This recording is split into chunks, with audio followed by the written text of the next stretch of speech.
आमर भाई किवें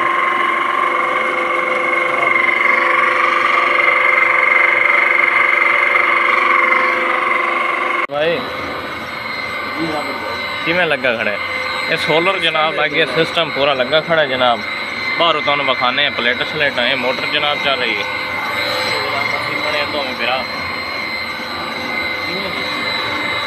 बाहरों भी विखाने। तो पहले नंबर से आज का ब्लॉग बड़ा ही आला होने वाला आला हो गया है।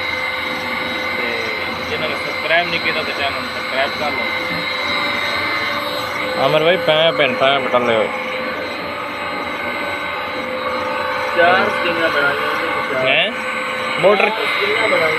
मोटर चाली दी। अस्सलाम वालेकुम व्यूअर, तुसी देख रहे हो YouTube channel Abid Hasan blog. तुहाडा भाई तुहाडा वीर मैं आबिद हसन। तो अज का ब्लॉग जी नवा ब्लॉग कुछ अलग ही होने वाला जी। सोलर प्लेटा लगियां खूह ते अज तुहानू टूबल लगा है जी। किवें आमिर भाई केड़े चाली दी है ना मोटर? चाली दी मोटर इन्हें ना तकरीबन 40 दी उसी 56 प्लेट लगी हुई है। 585 वाट की प्लेटा पे लॉन्जी कंपनी है। तो तुहानू विखाने मुकम्मल व्यू। आमिर भाई ये 8 लगी हुई नहीं मैं ना एक जगह से। मजीद मालूमात तुहानू दसदे हैं प्लेटा की। एक पानी जनाब इस तरह आ रहा है, खाला तर ते आ रहा है। कि अगे आई ना जी बिजली का पानी वो एडा कोई नहीं आई, लेकिन जोड़ा हुण जनाब पानी आ रहा है ना चस्सा करा रहा है। चस्सा इस पर करा रहा है, ये देखो जी।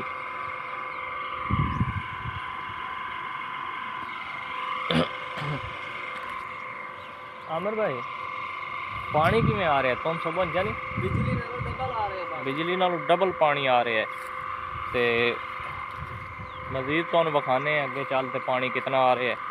मोटर केड़ा सिस्टम अंदर नक्स प्लेटों के अलावा वो भी विखाने। अज तक इतना पानी बिजली से भी नहीं आया जितना सोलर से आ रहा। तुहानू निकली खड़ी आमिर भाई। आमिर उरा वेखें मैं जरा थंबनेल ही बना लवी है ना आपदा। आ जा यार इडे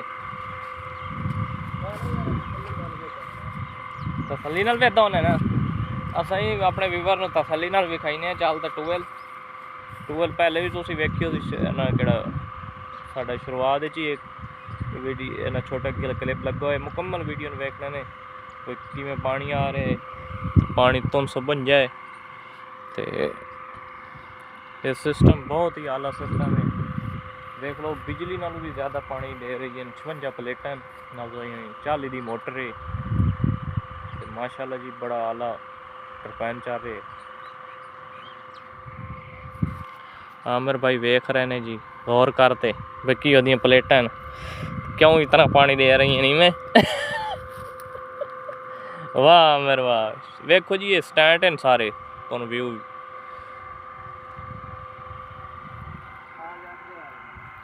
किधे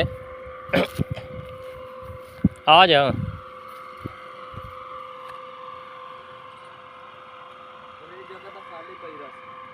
केड़ी नहीं थोड़ा बातें तो काश्त होंदी रही कि सब्जी सुब्जी है।